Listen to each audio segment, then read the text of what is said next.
All right, here we are. This is Jay Brown Yoga Talks podcast. My name is Jay Brown. Welcome to you. Thank you for listening to this, the first episode of 2022. I hope that this holiday time has treated you well. I hope that there was some joy in it for you. If not, I hope that you're doing okay nonetheless. And while time does not really exist, I do still find it useful sometimes to use this arbitrary marking of the calendar year as a vehicle for taking stock and setting intentions. And I have to say, it seems like the yoga world got the memo this year that trying to sell discounted memberships in January, capitalizing on New Year's resolutions and everybody feeling fat after eating all the shit that we ate over the holidays, that feels tone deaf, and I don't see people doing it. And I don't think we did it last year either because everybody was so scared and everything was happening. But for years and years, those of you who've had yoga centers, who've just been around in the yoga world, know every year there's always the New Year's resolution promotions. And I did it for the first couple years I had a yoga center, and then I swore it off. If those of you who've been on my email list for long enough might remember I wrote about it. I was like, I'm done. I'm not doing this anymore because it just felt so wrong that we do this, that we use this arbitrary thing to sell these memberships, and then they all stop coming in February. And, anyways, so it seemed like this year I didn't see it. I didn't see anybody trying to do that because there just doesn't really even seem to make sense right now to try to capitalize in that way. And because if I'm really honest with myself, if I look at this coming year and the prospects that everything's going to start going in a better direction and start looking up, I don't know, I would be lying if I didn't admit to a feeling of darkness and dread, looking at the state of our world and what seems to be happening in our cultures. And I'd also be lying if I didn't admit that sometimes I get overwhelmed by it. It feels really shitty. Now, at the same time, I am also experiencing life in ways that are so full and so light-filled in my heart. Those of you who've been listening to the show have heard me and recent inquiries, and I have a whole new set of practices I've been engaging with and all kinds of magical experiences. So the universe and life is enriching me at this time when I really need it. And it's a strange paradox, as I've been talking about for a few weeks, the way I can oscillate between those two feelings, But the feeling of the spirit and the feeling of nature's love is so much stronger than the darkness and the dismay around me, So that does fill me with a sense of fortitude and a feeling of purpose, like resilience is in order here. And it's just time to do whatever it is that we need to do to keep ourselves sane. It's a little heavy. It's a little heavy, I admit, but hey, that's the deal right now. Let's not kid ourselves. Things feel a little heavy. Fortunately, I am finding opportunities to connect with people and share in our processes and our experiences, and those interactions and those conversations are absolutely helping to heal me and helping give me perspective and to find ways to move forward in positive, empowered ways. And today's conversation with Dan Vekhter is a perfect example of this. Dan is a random person I have had email exchange with from years ago.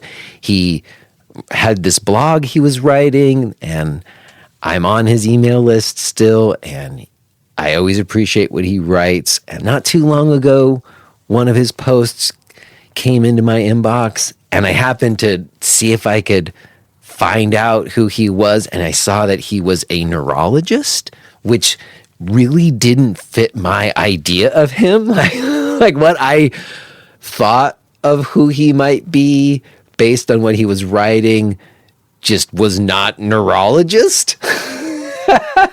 And something he had written really sparked this thread that I've been on about materialist worldviews and animist worldviews, and I thought it might be interesting to have a conversation with Dan, and it surely was. And I've just so thoroughly enjoyed connecting with him and having this moment in time. I feel like the universe has been sending me these conversations to feed my mind in ways that it needs to be fed. So it was super fun to connect with Dan, and I'm glad to be sharing it with you today. Real quick before we get to that, I want to mention that there are only a few spaces left for my teacher training program starting January 17th.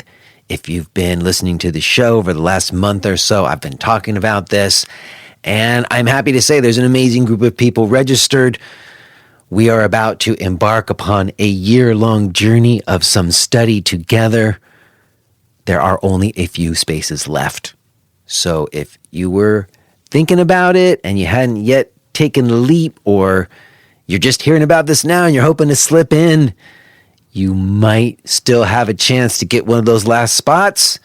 You would need to go to jbrownyoga.com/training, fill out the 3-question application, or just send me an email and I can send you more info about it.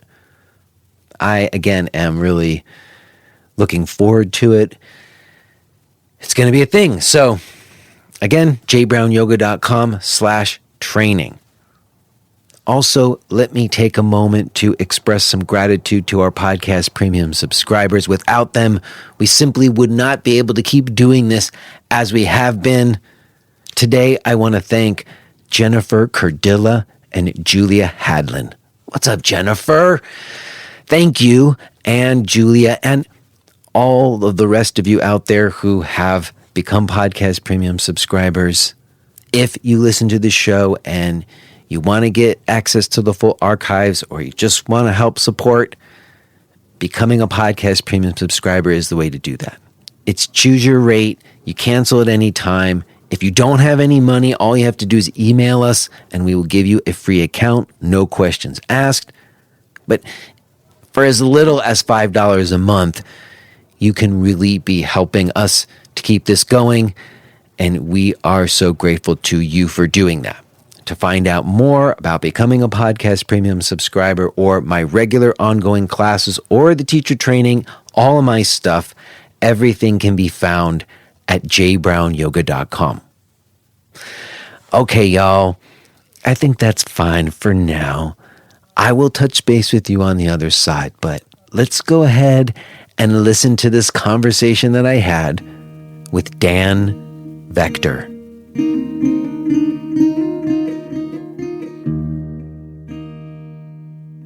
Hello? Howdy. Dan. Can you hear me? I can hear you. Can you hear me? I can hear you. All right. Well, Dan, it's nice to meet you. I mean, I guess we've met, but not really. I mean, in like email exchange 7 years ago doesn't really constitute having met before, does it? I mean, you're like you're like a treat. Like there's not many people who I've met in this way with this amount of serendipity and time in between. I love it. It's so fun for me too, Dan. I'm glad that you were game. And, just to clue anybody else in who's going to listen to this later, maybe, back in, I'm pretty sure it was 2014, you emailed me, I think, because you had read something that I had written on my blog and you had a blog.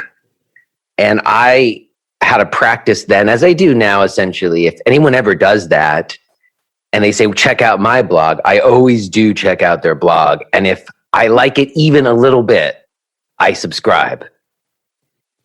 And you haven't written a lot over the years. And I think sometimes I haven't gotten them if you did, because WordPress.com or whatever, WordPress emails were going to my spam sometimes. But whenever I have read what you were writing, I always really appreciated it. It was always very personal. And it had such a cross section of stuff. If I remember, it was called what? Dance Creative Outlet. Is that right? Yeah. So I was in med school and I was literally it was a very literal, I think I doodled during some gross anatomy lecture where I was bored, like a power outlet that had characters coming to life, if you go to the blog, you can see this doodle, but it's basically just a fanciful rabbi coming out of the power outlet with the frowny face, like a scuba diving rabbi or something. So yeah, it just was pretty much just a doodle, a collection of doodles. There wasn't really any specific theme that I was exploring. It was just whatever was on my mind. Yeah, and I guess I remember when I first looked at it, it felt like that. It felt like you were doing some kind of movement, somatic kind of movement exploration, but it's interesting to know you were in med school at the time, so this was just some sort of kind of outlet on the side for you to go to some other place in your brain, maybe, right? Yeah, it was just literally a creative outlet, because med school isn't the most creative. It's more about memorizing shit. So yeah. Oh, I appreciate you saying that so candidly off the bat here, Dan. And I guess I'm wondering, do you remember why you reached out to me originally? I think I was into yoga. I was living in Buffalo and I started an acro yoga group community with, not just me, but a lot of other people. I was just pretty into that whole yoga. So I was kind of leading a double life in a sense, where I was very into this acro yoga stuff, but also doing the med school thing. I think I was just reading some of your long form shit. And it was thoughtful. And there wasn't that many people, I think, writing kind of thoughtful stuff. In the way that you were, I don't know. So anyway, I think that's the connection. Yeah, I think that I appreciate that you thought that, and that's the way I feel about your stuff. I mean, you just put something about your grandpa. It's always nice for me to have someone use words to I don't know, touch a little something in me, and that's what blog writing was about back when, before it all got ugly on Facebook or whatever. So I feel like your blog posts, they harken back to another time in the blogosphere where I learned more and exchanged more with people. So, and I guess I'm wondering, when did you finish med school, or did you finish med school? I'm assuming you did. Yeah, so I finished, I don't know, probably 2014, I would guess. Okay. I think that's right. Yeah. And did you, I mean, I know in our email exchange, and when I was trying to look around and didn't find out, it's not like you have a very big digital footprint or anything. You study neurology, is that right? Yeah, I'm a practicing neurologist, so I work in private practice, and I see patients with neurological problems like seizures, strokes, Parkinson's, kind of the gamut of common and uncommon neurological stuff. I see. And I guess I'm curious about that. When you say neurological stuff, what does that encompass beyond those specific conditions? Like, is there other just like pain conditions, or is it more acute like the ones you described? So I do a lot of, or I did at least do a lot of acute stuff like in the hospital. Yeah, I'm doing more seeing patients in the clinic. So that's getting less acute, and it can be, there's a million, if you look at a neurology textbook, there's a million conditions, but yeah, I mean, ALS, myasthenia gravis, pain, yes, definitely, all manner of pinched nerves and, neck pain, back pain. Yeah, I did a fellowship in neuromuscular medicine, so that, that's kind of overlapping with kind of some kind of yoga, I don't know, more physical medicine, getting to that end of the nervous system rather than like the central, which is like the brain and spinal cord. Mm-hmm. I'm probing because I'm like, maybe Dan can help me with my pain issues, or or not even just.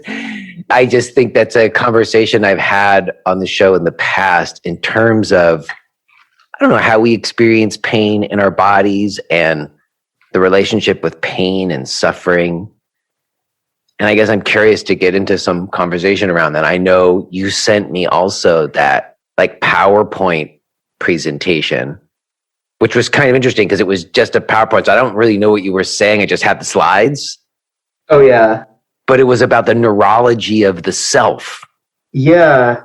And I'm wondering, was that like your effort into trying to like make a connection between like consciousness and our neurology? Because I know that's like a big open question. I just had someone on the show recently and have been reading a lot of different people who talk about that. Like when it comes to science, the question of consciousness is this, like it just emerges and it's this kind of, I don't know, kind of a flashpoint actually between what I see as like a materialist worldview and a more animist worldview. It's this idea of consciousness or energy. So I'm wondering, what was that presentation, Neurology of Self, about? Yeah. So I think I was listening to a lot of Sam Harris, and I was interested in kind of this question of, how does this subjective experience come about from our hardware, which is, the stuff that I do. I look at the MRI scan and, there's a Goomba in the brain, and how does that affect subjective experience?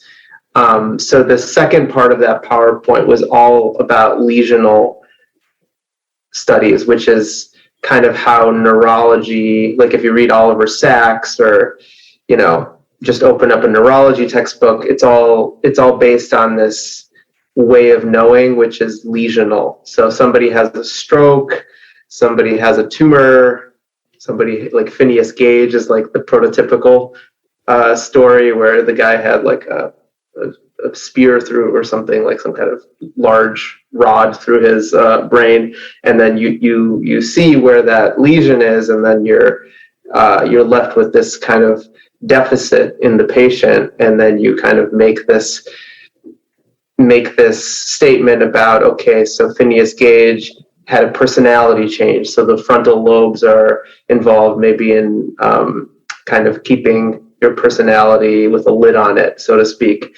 So yeah, those kind of studies or case reports are really interesting. Like there's crazy like I think one of the crazier ones that I had in that PowerPoint was this condition called xenomalia, where people have like their body map is messed up, so that they think that they shouldn't have a limb. Like they have this incredible dysphoria about like having a right leg, and they like want to cut off their right leg. And there's actually been cases where they've done that, and they feel a lot better. So that's a central nervous system not having that right leg map, and it's getting that information, and it just feels really weird. So yeah, there's all sorts of. So you can see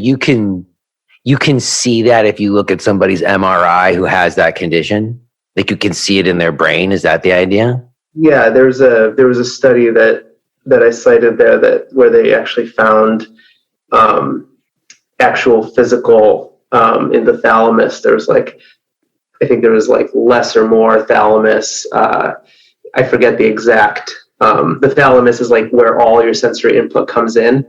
But yeah, there was an actual physical brain thing that they could point to, which was crazy. Wow. And so because their brain was like that, that's why they had this compulsion to want to take their leg off. Yeah.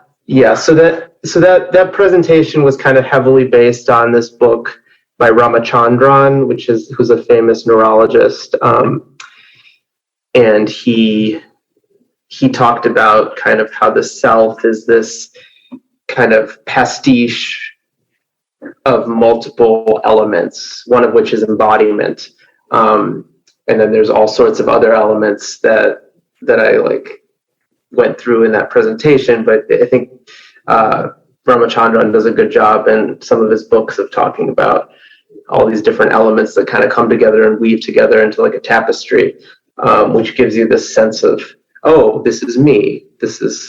I am this character. And it feels like this very solid thing, but it's actually made up of all these different threads, which I think is kind of a Buddhist, that's like, I think the neurology converging with like Buddhism.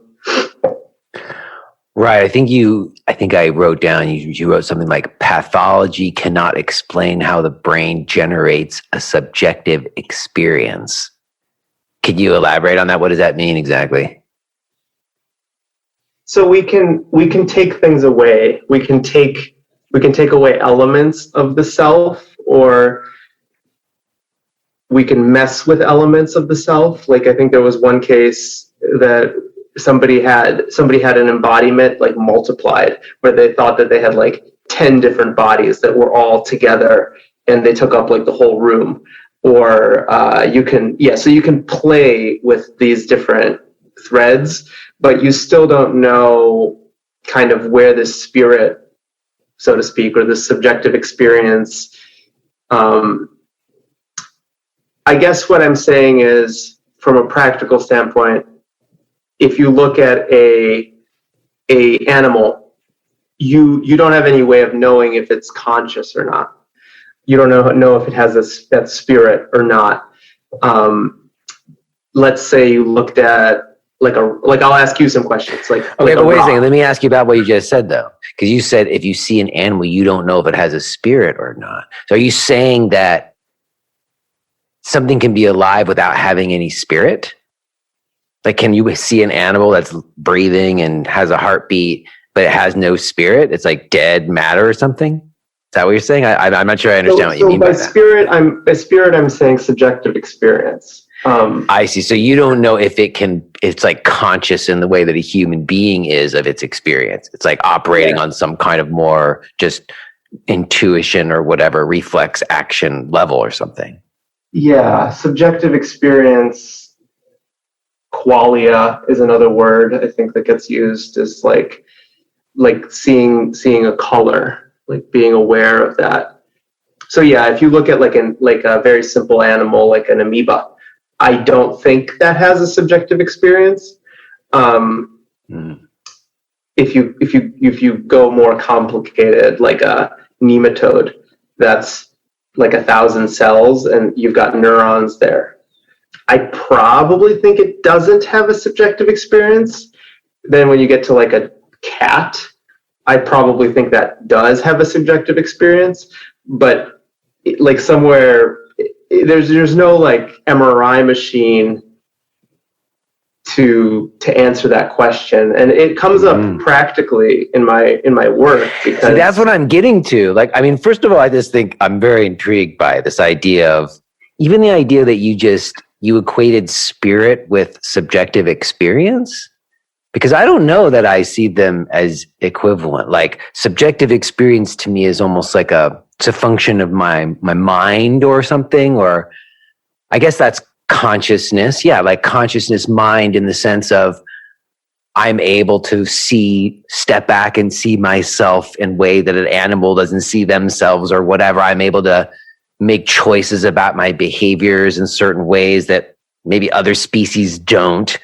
But when I think of the word spirit, I almost think of it as just like spark of life, like two human beings come together in a moment of intimacy and like a spark of life happens and it begins as like cells and then it forms out of nowhere into a being and then it comes out into the world. Like to me, there's a idea of spirit that isn't necessarily just about my mind or my ego, that's something else. So like how would you define spirit? A spark of life? I don't know. I mean, I guess I would define spirit as like the force of life or you could say the energy of life, or I don't know, but it definitely isn't just it's not about my ability to think. It's not thinking. Spirit is it's feeling. It's a feeling thing more than a thinking thing. So does an amoeba have a spirit? I mean, I don't know. I don't know enough about amoebas, but I guess in theory, all matter has spirit. So does a rock have a spirit? Yes. See, I've just been talking about that. I've been talking about indigenous cultures and how they sing to the rocks and they sing to the trees, that they lived in a world that was animate where, yes, rocks have spirit. So what does that mean? That's what I'm saying, that inanimate, what we think of in a more materialist worldview or sometimes certain scientific worldview as like matter is considered like it's dead. It doesn't have any mystical force to it or something. I don't know. I guess I'm curious about that because you said it comes up practically in your work. What did you mean by that? Like when does the question of where something is landing in someone's mind or where it's originating, is that what you mean when you said that? It comes up practically in patients that have had very severe neurological problems. Like I can think of a number of cases. One stands out very vividly. This woman was kept alive with the help of medicine and, ventilators and such,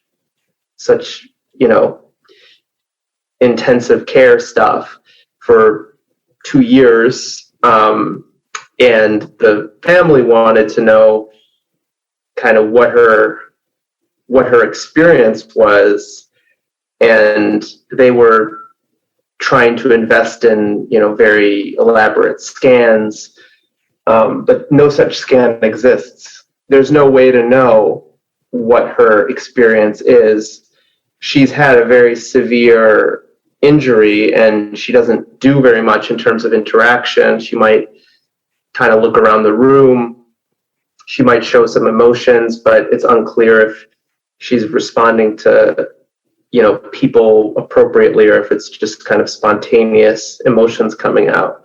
But yeah, there's no detector for, like, I can't point a scanner at somebody and it'll show me a movie of their internal life.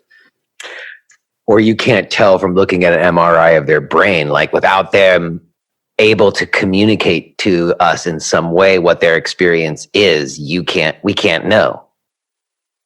Exactly. I wrote something down that you said earlier, just out of curiosity. This may be like a complete aside because I don't know what it was. You said something about a Goomba in the brain. What does that mean? Like any sort of thing that's not supposed to be there. Like an irregularity tumor, or something? Like a tumor or stroke or whatever, what have you. Any number of lesions or things that you don't want there. And that's like a technical term, Goomba? No, it's not. A blob. I could have also said blob. Well, I guess I'm curious then, have you ever experienced something that like kind of defied the ability to explain it? Like someone had something and then it went away? Or I'm kind of curious, like how have you ever had it where like something defied what you would normally expect of a pathology or of like what's happening with somebody's brain? I think so. We're often put in the position of prognosticating. When something bad happens to somebody, we have to give our best guess. And I think there's definitely an error bar. Like I might think the prognosis is bad, but they'll do better than expected. I don't think I've seen anything extremely drastic, like miraculous. But I've probably just not been doing this long enough. I think if I did this for like decades, I'd probably see something that was like more on the miraculous end of things. So far, I think it's just been kind of like, okay, that is surprising that they, are able to speak, but they're still not great. So it's kind of like maybe it's a little bit better than I would have expected. I guess I'm curious how much of your work has to do with being able to communicate with the actual patient or being able to communicate with their family. Like I remember my wife, she had an ectopic pregnancy at one point. And so we had like an emergency surgery and this guy came in and basically saved her life essentially. And I remember having a moment to speak with him afterwards, and I had never met anybody more socially awkward than this person ever. Like the guy couldn't communicate at all, it seemed, but I didn't care. He just needed to be able to do that other job, So I guess I'm curious, like how much of your work is really just about like in dealing with people, communicating with people? I think it's like 60 to 70% of it. And more the family or the actual patient? I guess it depends on how far along patients are, what their conditions are, right? Yeah, both. Yeah, if somebody's for the hospitalized, like ICU kind of situations, it's more the family. But if it's, somebody in the office, it's often them. But yeah, it's a lot of counseling and talking, educating. Like I wanted to be a teacher, and I think I do a lot of teaching. And did med school prepare you for what the job is really like? Not like, I don't have like horrible things to say. I think it prepared me to some reasonable extent, and it's kind of hard. It's kind of a big ask to put on med school because there's so many different types of doctors, and you're like dealing with like a undifferentiated person at that point. So you're trying to give them general tools. So I think it was pretty good. Like I don't have any gripes. I mean, I wasn't really trying to like have you bash med school. I guess what I was getting at is your experience. Like, what's it like? I mean, it's such a intense role to play where you have to prognosticate on someone's condition or someone's state or someone's life, and people are looking to you to have answers or something. I mean, what's that like? I can't imagine. Yeah, I think I'm the kind of doctor that says I don't know. Like I'm just pretty open, and not everybody's into that, but I think a lot of people appreciate kind of the candor. So yeah, I mean it's fine. I don't really find it to be like that onerous. Like I think people generally get it. You know, there's a level of uncertainty, and you do your best to tell people kind of what you think, but ultimately, like, you know, there is uncertainty. Nice to have that acknowledged. I think most people appreciate that. It's when doctors have spoken to me as though there is certainty when there's not, that I think I have more resentment. The honesty makes a difference. And I guess you have to maintain a certain amount of like clinical relationship to that situation too. You know, like a certain amount of emotion has to be kept out of it, right? For sure. Yeah. I mean, I think that's something I don't know. It's something that, yeah, I remember being a lot more invested and emotional, and then through residency getting less invested. And I think now it's more like trying to get a little bit more invested, actually, because it's, yeah, I mean, I think it's, you know, something that's affecting people, and yeah, putting up that wall.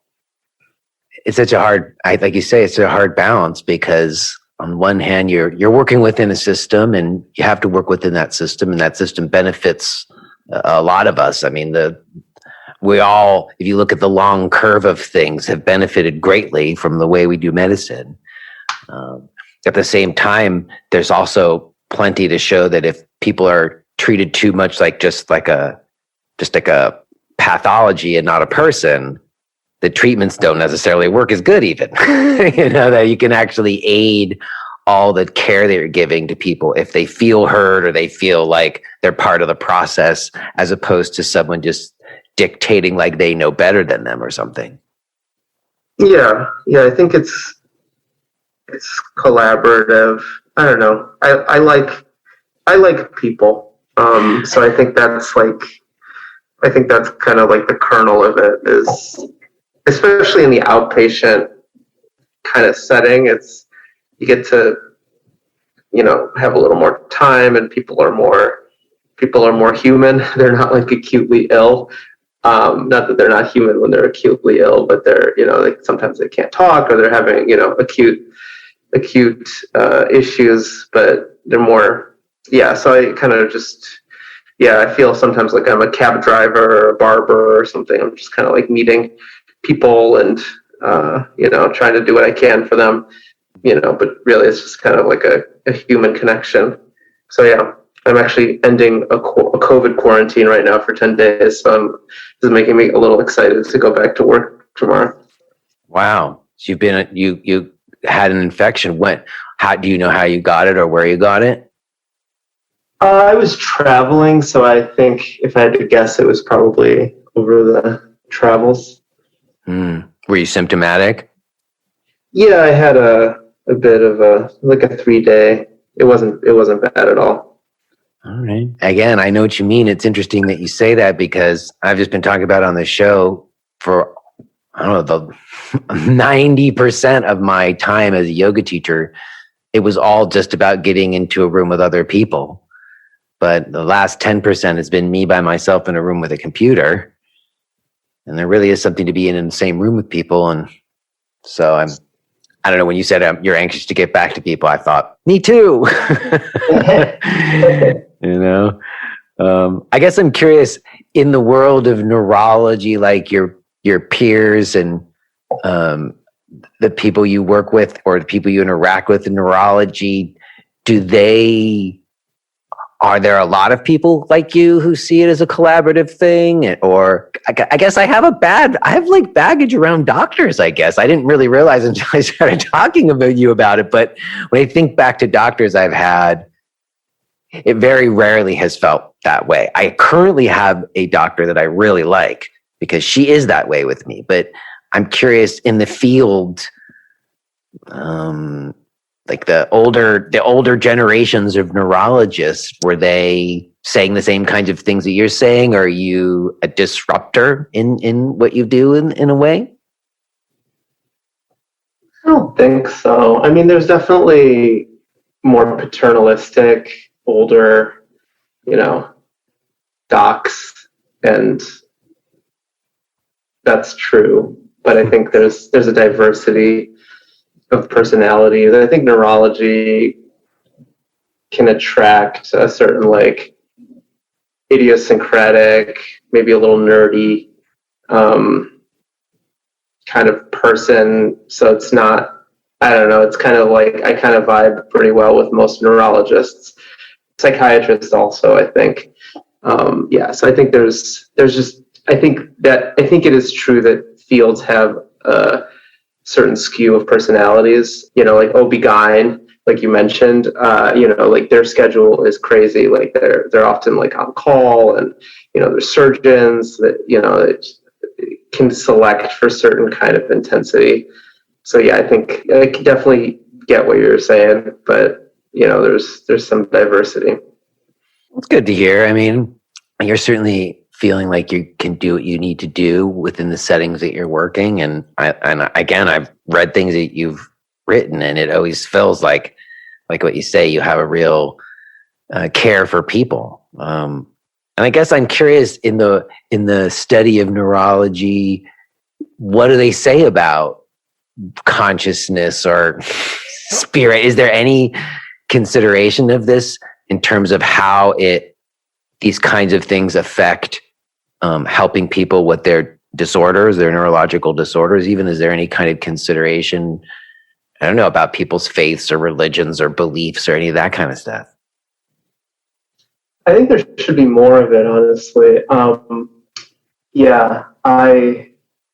was listening to the episode on your show with Joshua Schrei. Is that how you say it? Joshua Schrei, yes. Joshua Schrei, yeah. And I listened to I actually bought a Patreon, so I got through the back. I broke the glass, and I saw some of his little discussions.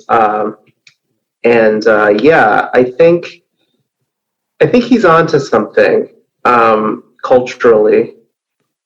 That I don't think what he's doing is like penetrated mainstream culture in any big way, and certainly not medicine. I'm reading this book right now, the Tibetan Book of Living and Dying, and kind of how you see the world, the view, like your view on the world, is definitely making a huge, like I just went for a walk, and just like looking at a tree, like how you look at a tree, whether you see it as like just I guess a mundane kind of piece of resource or something, like a Lego tree that kind of is just a decoration, or if it's like this kind of amazing, thing that's like resonating and vibrating, and making decisions in its own way. And I was just like looking at a couple trees on this like walk around the neighborhood, and it's kind of cool to see the world as animate. If you are hearing this message, then you're listening to the free version of J. Brown Yoga Talks. To hear the rest of our conversation, please subscribe to Podcast Premium at jbrownyoga.com/premium.